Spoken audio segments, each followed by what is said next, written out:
Kapitel 9.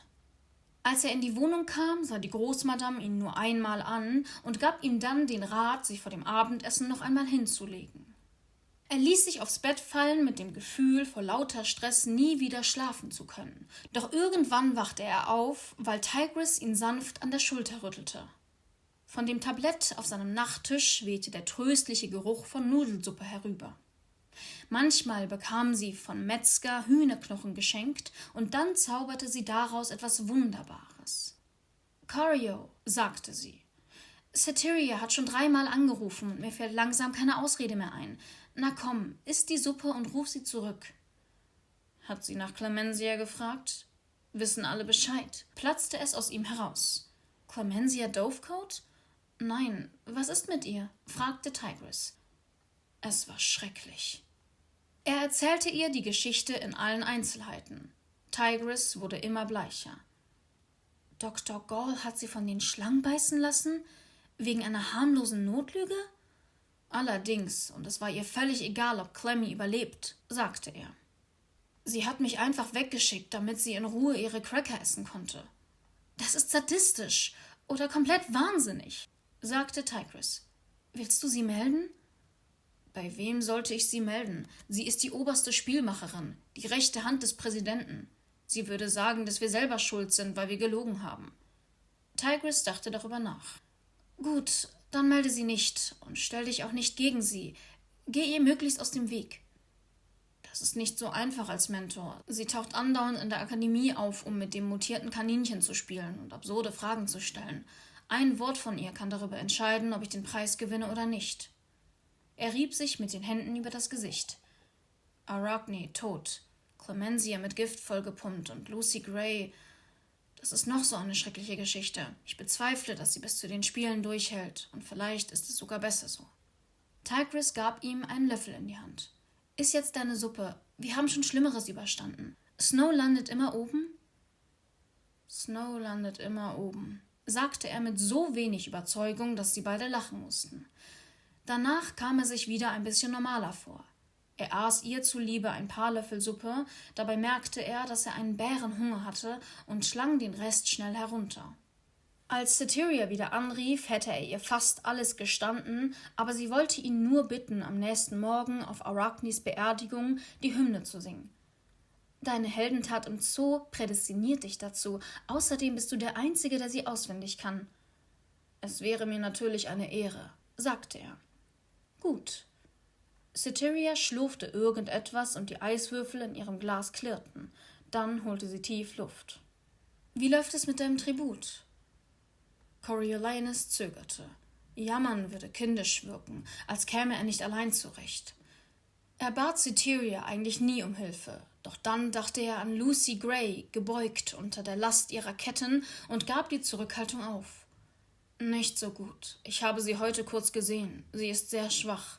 Das Kapitol hat ihr überhaupt nichts zu essen gegeben.« »Seit sie Distrikt 12 verlassen hat?« fragte Satyria überrascht.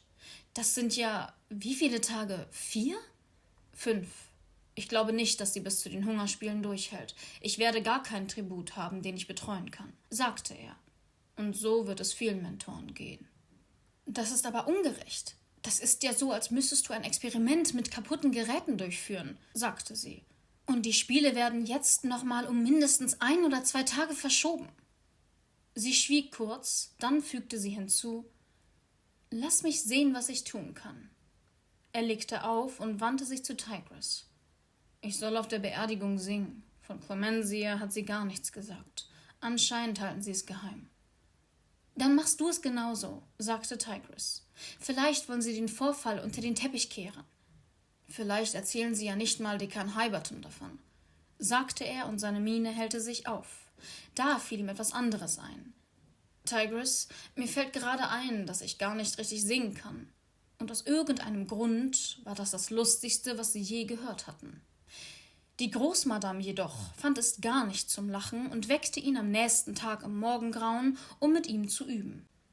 Am Ende jeder Zeile stach sie ihn mit einem Lineal in die Rippen und rief »Atmen!«, bis ihm gar nichts anderes übrig blieb. Zum 3. Mal in dieser Woche opferte sie einen ihrer Lieblinge für seine Zukunft.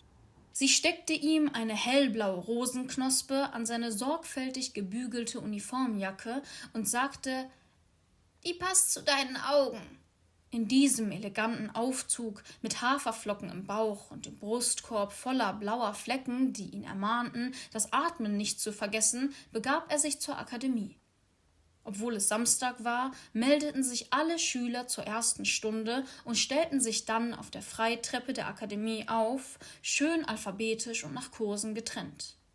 Wegen seiner besonderen Aufgabe fand Coriolanus sich in der ersten Reihe mit den Lehrern und den Ehrengästen wieder, vorneweg Präsident Ravenstill.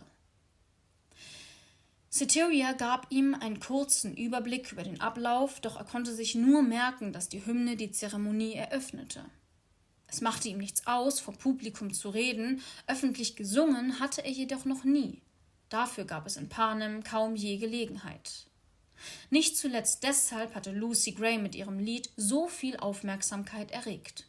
Zur Beruhigung sagte er sich, dass seine Zuhörer, selbst wenn er wie ein Hund jaulen sollte, wenig Vergleichsmöglichkeiten hatten. Auf der anderen Seite der Prachtstraße füllten sich die Tribünen, die extra für den Trauerzug aufgebaut worden waren, zusehends mit schwarz gekleideten Gästen. Schwarz hatten alle im Schrank hängen, weil alle im Krieg Angehörige verloren hatten. Er hielt nach den Cranes Ausschau, konnte sie jedoch nirgends erkennen. Die Akademie und die umliegenden Gebäude waren mit Trauerfahnen geschmückt und in jedem Fenster hing die Flagge des Kapitols. Die Feier wurde von zahlreichen Kameras aufgezeichnet. Fernsehreporter kommentierten live. Coriolanus fand, dass diese gigantische Show in keinem Verhältnis zu Arachnes Leben und Sterben stand, zumal Letzteres hätte vermieden werden können, wenn sie nicht so eine Selbstdarstellerin gewesen wäre. So viele Menschen waren heldenhaft im Krieg gestorben und hatten kaum Anerkennung bekommen. Dieses Spektakel ging ihm auf die Nerven. Zum Glück musste er nur singen und nicht ihre Talente loben, die sich seiner Erinnerung nach weitgehend darin erschöpften, dass sie laut genug war, um die Aula ohne Mikrofon zu beschallen und einen Löffel auf der Nase balancieren konnte. Und Decay Highbottom hatte ihn einen Angeber genannt? Trotzdem gehörte sie ja praktisch zur Familie. Die Schuluhr schlug 9 und die Versammelten verstummten. Wie besprochen erhob sich Coriolanus und ging aufs Podium.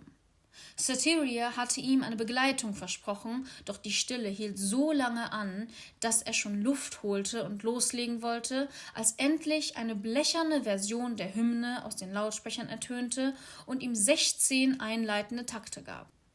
Juwel von Panem, mächtige Stadt, durch die Zeiten erstrahlst du aufs Neue. Es war eher ein Sprechgesang als eine melodische Glanzleistung, aber das Lied stellte keine besondere Herausforderung dar. Der hohe Ton, den die Großmadame nie traf, war nicht zwingend, die meisten sangen ihn eine Oktave tiefer. Mit dem pieksenden Lineal im Kopf kam er mühelos durch, ohne einen Ton zu verfehlen oder außer Atem zu kommen. Er setzte sich unter großzügigem Applaus und einem wohlwollenden Nicken des Präsidenten, der nach ihm aufs Podium trat. Vor 2 Tagen wurde das junge, wertvolle Leben von Arachne Crane beendet und so betrauern wir ein weiteres Opfer der verbrecherischen Rebellion, die uns immer noch bedrängt, hob der Präsident an. Ihr Tod war so heldenhaft wie all die Tode auf dem Schlachtfeld, ihr Verlust noch tiefgreifender, weil wir uns vorgeblich im Frieden befinden. Doch solange diese Krankheit alles verschlingt, was in unserem Land gut und achtbar ist, wird es keinen Frieden geben. Heute ehren wir ihr Opfer mit der Mahnung, dass das Böse zwar existiert, jedoch nicht überdauern wird. Und wieder einmal werden wir zeugen, wie unser großes Kapitol Gerechtigkeit über Panem bringt.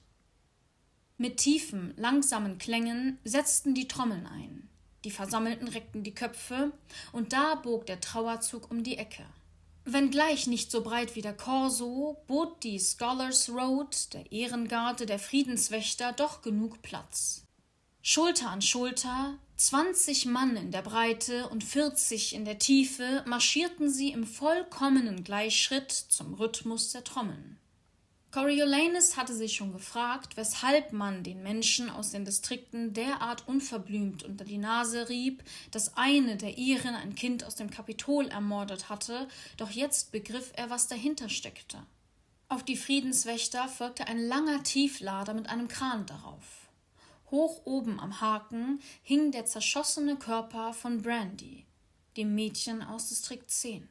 Die übrigen 23 Tribute waren an die Ladefläche gekettet. Die Ketten waren zu kurz, um aufrecht zu stehen, deshalb hockten oder saßen sie auf dem nackten Metallboden. Die Feier war nur eine weitere Gelegenheit, die Distrikte daran zu erinnern, dass sie die Schwächeren waren und dass ihr Widerstand nicht ohne Folgen blieb. Lucy Gray versuchte, einen Rest Würde zu bewahren, indem sie so aufrecht saß, wie die Ketten es erlaubten, und geradeaus blickte, ohne auf die Leiche zu achten, die leise über ihrem Kopf hin und her schwang. Aber es half nichts. Der Schmutz, die Fesseln, die Zurschaustellung, das alles ließ sich nicht einfach so wegstecken. Er versuchte sich vorzustellen, wie er sich unter solchen Umständen verhalten würde, bis ihm plötzlich klar wurde, dass Sejanus in diesem Augenblick garantiert genau das Gleiche tat und er sich zusammenriss. Hinter den Tributen kam ein weiteres Bataillon Friedenswächter und bereitete den Weg für den Vierspänner. Die Pferde waren mit Kränzen geschmückt und zogen einen kunstvoll verzierten Wagen mit einem schlichten weißen Sarg voller Blumen. Hinter dem Sarg fuhren die Cranes in einer Pferdekutsche. Es sprach immerhin für sie, dass sie sich sichtlich unwohl fühlten. Als der Sarg vor dem Podium ankam, blieb der Trauerzug stehen. Jetzt trat Dr. Gall, die neben dem Präsidenten gesessen hatte, ans Mikrofon. Coriolanus fand es falsch, sie in einem solchen Moment sprechen zu lassen, aber anscheinend hatte sie die Verrückte mit dem pinkfarbenen Schlangenarmreif zu Hause gelassen, denn sie sprach mit ernster und intelligenter Klarheit. Arachne Crane, als deine Mitbürger aus Panem schwören wir, dass dein Tod nicht vergebens sein wird. Wenn eine aus unseren Reihen getroffen wird, schlagen wir doppelt so hart zurück. Die Hungerspiele werden fortgesetzt, mit mehr Elan und Einsatz denn je. Während wir deinen Namen auf die lange Liste der Unschuldigen setzen, die im Einsatz für ein gerechtes Land ihr Leben ließen. Deine Freunde, deine Familie und deine Mitbürger erweisen dir die Ehre und widmen die 10. Hungerspiele deinem Andenken. Jetzt war Großmaul Arachne also eine Kämpferin für die Gerechtigkeit. Ja, sie gab ihr Leben hin, als sie ihren Tribut mit einem Käsebrot quälte, dachte Coriolanus. Gefallen für billige Lacher. Das wäre eine gute Inschrift für ihren Grabstein. Eine Reihe Friedenswächter mit roten Schärpen hob die Gewehre und jagte einige Salven über den Trauerzug, der sich wieder in Bewegung gesetzt hatte und nach ein paar 100 Metern um die Ecke verschwand. Als die Versammlung sich auflöste, deuteten viele Leute Coriolanus' qualvolle Miene als Trauer um Arachne, dabei hätte er sie am liebsten nochmal umgebracht. Er hatte das Gefühl, sich dennoch ganz gut gehalten zu haben, bis er sich umdrehte und Decay Highbottom auf ihn herabschaute. »Mein Beileid zum Verlust Ihrer Freundin«, sagte der Dekan. »Und Ihnen zum Verlust Ihrer Schülerin. Es ist ein schwerer Tag für uns alle, aber der Trauerzug war sehr bewegend«, antwortete Coriolanus. »Fanden Sie? Ich fand ihn übertrieben und geschmacklos«, sagte Decay Highbottom. Vor lauter Überraschung entfuhr Coriolanus ein kleines Lachen, doch er riss sich schnell zusammen und versuchte, erschrocken zu gucken. Der Dekan schaut auf Coriolanus' blaue Rosenknospe. Erstaunlich, wie wenig sich die Dinge verändern. Nach all dem Morden, nach all den Versprechungen, nicht zu vergessen, wie hoch der Preis war. Nach all dem weiß ich nicht mehr, was Knospe und was Blüte ist. Er tippte mit dem Zeigefinger an die Rose, rückte sie zurecht und lächelte. »Kommen Sie nicht zu spät zum Essen. Wie ich hörte, gibt es Kuchen.« Das einzig Gute an der Begegnung war, dass es beim Buffet im Speisesaal der Schule tatsächlich Kuchen gab.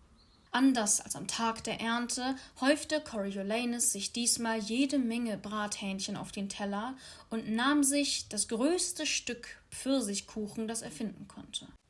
Er bestrich die Cracker mit Butter und trank 4 Gläser Traubenpunsch. Das letzte Glas schenkte er so voll, dass es überschwappte und seine Leinenserviette befleckte. Sollten die Leute doch reden. Der Haupttrauernde musste sich stärken. Doch noch während er aß, erkannte er es als Zeichen dafür, dass seine sonst so hervorragende Selbstbeherrschung ins Wanken geriet.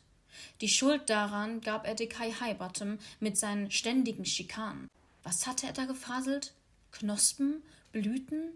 Man sollte ihn irgendwo einsperren oder noch besser auf irgendeinen entlegenen Außenposten schicken, damit er die anständigen Bürger des Kapitols nicht länger behelligte.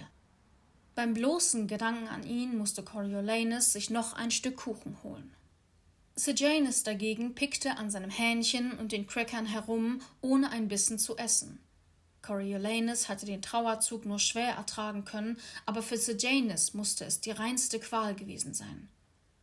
»Wenn du das ganze Essen stehen lässt, melden sie dich«, sagte Coriolanus. Es lag ihm zwar nicht viel an Sejanus, aber er wollte auch nicht, dass er bestraft wurde. »Ich weiß«, sagte Sejanus. Trotzdem bekam er nur einen kleinen Schluck Punsch herunter. Als die Mahlzeit sich dem Ende neigte, versammelte Satyria die 22 aktiven Mentoren und teilte ihnen mit, dass die Hungerspiele nicht nur stattfinden, sondern auch so präsent sein sollten wie nie zuvor. Vor diesem Hintergrund war am Nachmittag für alle eine Tour durch die Arena zusammen mit ihren Tributen geplant. Sie sollte live im ganzen Land übertragen werden und damit Dr. Galls Worte auf der Trauerfeier unterstreichen. Die oberste Spielmacherin wusste sehr wohl, dass es als Schwäche ausgelegt werden könnte, wenn sie die Jugendlichen des Kapitols von denen aus den Distrikten fernhielten, so als hätten sie Angst vor dem Feind. Bei der Tour sollten die Tribute Handschellen tragen, aber nicht angekettet sein. Die besten Scharfschützen der Friedenswächter dienten als Wachen und die Mentoren sollten Seite an Seite mit ihren Schützlingen auftreten. Coriolanus spürte ein gewisses Widerstreben unter seinen Mitschülern. Einige Eltern hatten sich nach Arachnis Tod über schlampige Sicherheitsvorkehrungen beschwert, doch niemand protestierte. Keiner wollte als Feigling dastehen. Ihm kam das Ganze gefährlich und leichtsinnig vor. Warum sollten sich nicht weitere Tribute gegen ihre Mentoren wenden? Aber das hätte er niemals laut gesagt.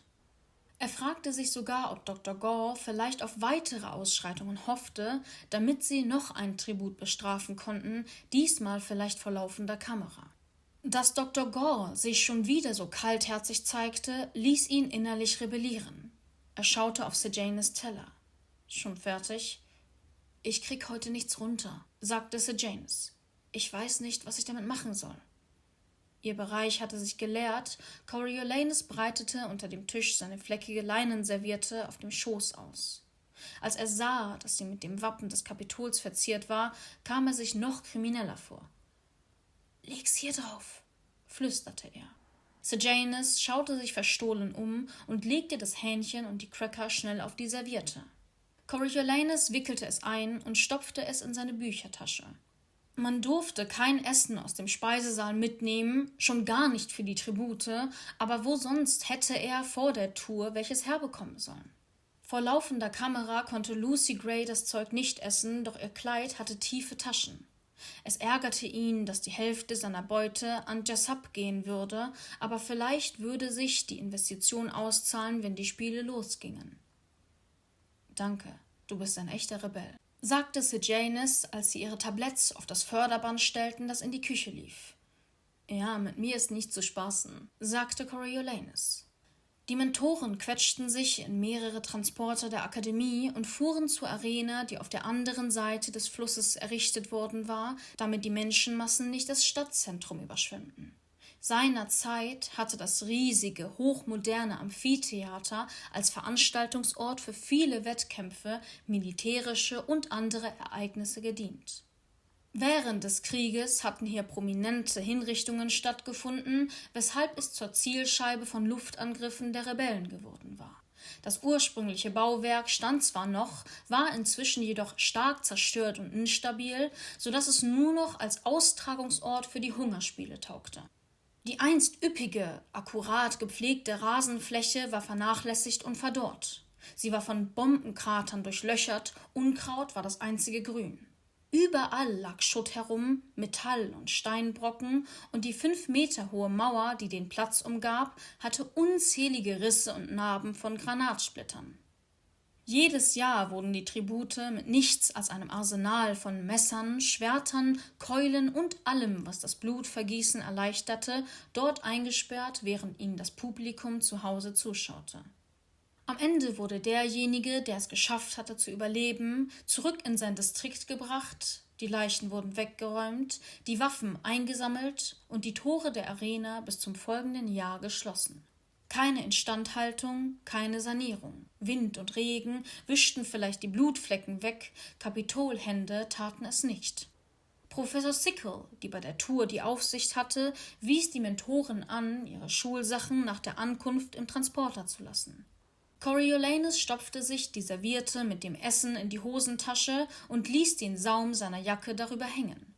Als sie aus dem klimatisierten Wagen in die glühende Sonne traten, standen dort bereits die Tribute in Handschellen in einer Reihe, streng bewacht von Friedenswächtern. Die Mentoren wurden zu den Tributen geschickt, die nach den Nummern ihrer Distrikte aufgestellt waren, so dass er mit Lucy Gray fast am Ende stand. Hinter ihnen kam nur noch Jessup mit seiner Mentorin Lysistrata, die keine 50 Kilo auf die Waage brachte. Vor ihm stand Clemensias Tribut Reaper, der ihn im Lastwagen gewürgt hatte und starrte finster zu Boden. Falls es zu einer Machtprobe zwischen Mentoren und Tributen kam, sah es schlecht für Coriolanus aus. Trotz ihrer zarten Erscheinung war Lysistrata nicht zu unterschätzen. Als Tochter der beiden Leibärzte von Präsident Ravenstill hatte sie das Glück gehabt, ein Mentorat zu erhalten, und sie gab sich offenbar große Mühe, ein Draht zu Jessup zu bekommen. »Ich habe dir Salbe für deinen Nacken mitgebracht«, hörte Coriolanus sie flüstern. »Aber du musst sie gut verstecken.« Jessup grunzte zustimmend. »Ich steck sie dir bei Gelegenheit in die Tasche.« Die Friedenswächter schoben die schweren Riegel zurück. Das massive Tor öffnete sich und führte in eine riesige Eingangshalle, wo Stände mit Brettern vernagelt waren und mit Fliegendreck übersäte Poster Ereignisse aus Vorkriegszeiten bewarben. Um hindurchzugehen, benötigte man eine Marke vom Kapitol, solche, wie sie immer noch benutzt wurden, um die Straßenbahn zu bezahlen. Das war der Eingang für die armen Leute, dachte Coriolanus. Oder vielleicht nicht arm, Pöbel traf es besser. Die Familie Snow hatte die Arena immer durch einen anderen Eingang betreten, der mit einer Samtkordel abgesperrt wurde. Natürlich konnte man in ihre Loge nicht mit einer Straßenbahnmarke gelangen. Anders als der Rest der Arena hatte die Loge ein Dach, ein Fenster, das sich aufschieben ließ, und eine Klimaanlage, die auch die heißesten Tage erträglich machte. Ihnen war ein Avox zugeteilt, der ihnen zu essen und zu trinken brachte, außerdem Spielsachen für ihn und Tigris. Wenn er sich langweilte, konnte er auf den gepolsterten Plüschsitzen ein Nickerchen machen. Die Friedenswächter, die an 2 Drehkreuzen postiert waren, steckten Marken in die Schlitze, damit immer ein Tribut und ein Mentor gleichzeitig hindurchgehen konnten. Bei jeder Drehung rief eine fröhliche Stimme: »Wir wünschen gute Unterhaltung!« »Können Sie die Sperre nicht aufheben?« fragte Professor Sickle. »Dazu bräuchten wir den Schlüssel, aber niemand weiß, wo der ist«, sagte ein Friedenswächter. »Wir wünschen gute Unterhaltung«, rief das Drehkreuz Coriolanus zu, als er hindurchging. Er schob den Metallarm zurück und stellte fest, dass man nicht zurückgehen konnte. Sein Blick wanderte nach oben, wo der Durchgang mit Eisengittern versperrt war. Offenbar gab es für die Besucher auf den billigen Plätzen andere Ausgänge. Das mochte ein Vorteil sein, wenn es darum ging, die Menge zu verteilen, doch es half nicht dabei, einen nervösen Mentor auf einem fragwürdigen Ausflug zu beruhigen. Ein Trupp Friedenswächter marschierte in einem Gang, wo nur die roten Notausgangslichter vom Boden Orientierung boten. Rechts und links waren kleinere Durchgänge zu verschiedenen Sitzbereichen markiert. Flankiert von Friedenswächtern in dichten Kolonnen folgten die Paare aus Tributen und Mentoren. Als es um sie herum dunkel wurde, dachte Coriolanus an Lysistratas Worte und nutzte die Gelegenheit, um Lucy Gray die Serviette mit dem Essen in die gefesselten Hände zu legen. Schnell verschwand es in ihrer Rüschentasche. Unter seinem Schutz würde sie nicht verhungern. Ihre Hand fand seine, sie verschränkten die Finger und ihm schwindelte von der körperlichen Nähe, von dieser kleinen Vertraulichkeit im Dunkeln. Er drückte noch einmal ihre Hand und ließ sie los, als sie am Ende des Gangs ins Sonnenlicht traten, wo eine solche Geste unangemessen gewesen wäre. Als kleiner Junge war er oft in der Arena gewesen, meist beim Zirkus, aber auch, um von seinem Vater angeführten Militärparaden zuzujubeln. In den letzten 9 Jahren hatte er die Hungerspiele wenigstens teilweise im Fernsehen verfolgt. Aber nichts hatte ihn auf das Gefühl vorbereitet, durch das Haupttor zu schreiten und unter der gewaltigen Anzeigetafel hindurch über das Feld zu gehen. Manchen Mentoren und Tributen stockte der Atem angesichts der enormen Größe des Feldes und der Erhabenheit, die sogar dem Verfall trotzte. Als er zu den hoch aufragenden Sitzreihen schaute, fühlte er sich klein und unbedeutend. Ein Regentropfen in einer Flut, ein Steinchen in einer Lawine. Als er die Kameraleute sah, fasste er sich wieder und brachte seine Gesichtszüge unter Kontrolle, um zu zeigen, dass einen Snow wirklich nichts beeindrucken konnte. Lucy Gray, die ohne das Gewicht der Ketten munterer wirkte und sich leichtfüßiger bewegte, winkte Lapidus Malmsley zu, doch wie auch die anderen Reporter verzog er keine Miene und zeigte kein Interesse. Sie hatten klare Anweisungen bekommen. Der Tag stand unter dem Zeichen von Ernst und Vergeltung. Satyria hatte von einer Tour gesprochen, was nach Sightseeing klang, und auch wenn Coriolanus keinen Vergnügungstrip erwartet hatte, so traf ihn die spürbare Tristesse der Arena doch unvorbereitet.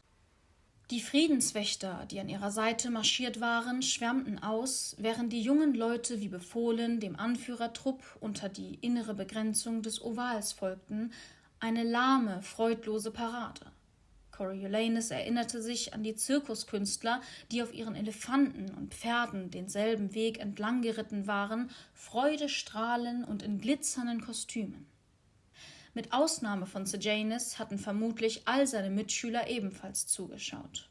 Arachne hatte in der Loge neben ihm gesessen, laut jubelnd in ihrem Paillettenkostüm. Welch Ironie! Coriolanus schaute über die Arena auf der Suche nach etwas, das Lucy Gray einen Vorteil bieten konnte. Die hohe Mauer, die den Platz umgab und das Publikum über dem Geschehen hielt, war ganz vielversprechend. Die beschädigte Oberfläche könnte Händen und Füßen Halt bieten und einer geschickten Kletterin Zugang zu den Sitzen gewähren. Mehrere Tore, die symmetrisch um die Mauer herum angeordnet waren, wirkten ebenfalls beschädigt, doch da er sich nicht sicher war, was dahinter in den Tunneln lag, war man besser vorsichtig. Man konnte leicht in der Falle sitzen. Die Tribüne wäre auf jeden Fall ihre beste Chance, wenn es ihr gelingen würde, hinaufzuklettern. Er versuchte sich das für später zu merken.